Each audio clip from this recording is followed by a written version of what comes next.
मन खोजुଥାଏ ଯାହା କାଳେ ପ୍ରାପ୍ତ ହୁଏ ତାହା। ମୁଁ ଏଇଟା କ'ଣ ପାଇଁ କହିଲେ ଆପଣ ମାନେ କିଛି ନା କିଛି ବୁଝୁଥିବେ, ଅନୁମାନ କରୁଥିବେ।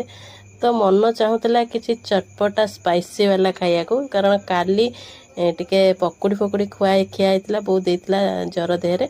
ତ ଲକି ଏମିତି ହିଁ ଡେଲି ଫୋନ୍ କରି ବୁଝନ୍ତି ଦେହ ପା କଥା। ଯେତେବେଳେ କାଲି ଶୁଣିଲେ ଯେ ଆମର ଦେହ ଏତେ ଜୋରରେ ଖରାପ ହେଇଯାଇଛି, ପାଟିକି କିଛି ହିଁ ଭଲ ଲାଗୁନି, ସେ ଆଜି ଆଉ ଡେରି ନ କରି ଘରକୁ ପୁରା ସ୍ପାଇସି ଆଉ ଚଟପଟା ମୋ ଫେଭରାଇଟ୍, ପିଲାଙ୍କ ଫେଭରାଇଟ୍ ଗୁପଚୁପ ଧରିକି ପଳେଇ ଆସିଲେ। କହିଲେ ଏକା ଜିଦି କଲେ ଖୁଡ଼ି ତୁମେ ଖାଇବ, ଏବେ ହିଁ ଖାଇବ। ଆଉ ଯେତେବେଳେ ଏମିତିଆ ସୁଯୋଗ ଆସିଛି, ନ ଖାଇକି କିଏ ଛାଡ଼େ। ମୁଁ ଆଗ ଆଣିକି ଗୋଟେ ଖାଇଦେଲି, ଚିକୁ ପାଇଁକି ତା ପାଟିରେ ଆଗ ଗୋଟେ ଖୁଆଇଦେଲି। ବଡ଼ର ଏମିତି ହିଁ ପେଟ ଟିକେ ଭଲ ନାହିଁ, ଜ୍ୱର ହେଇକି ପେଟ ଗରମ ହେଇକି ଟିକେ ପେଟ ଗଡ଼ବଡ଼ ହେଇଯାଇଛି, ସେ ବହୁତ ଅଳ୍ପ ଖାଇଲା। ଆଉ ଆମେ ବୋଉ, ମୁଁ, ଚିକୁ ବସି ପଡ଼ିଲୁ ଖାଇବା ପାଇଁ। ଆଉ ଚିକୁ ତ ପାନିପୁରୀ ଖାଇବାରେ ମାହିର, ମୋତେ ଲାଗେନି ସେ ପୁଅ କି ଝିଅ, ମୁଁ ଭାବିପାରେନି। ଆଉ special thank you for Lucky for your lovely treat.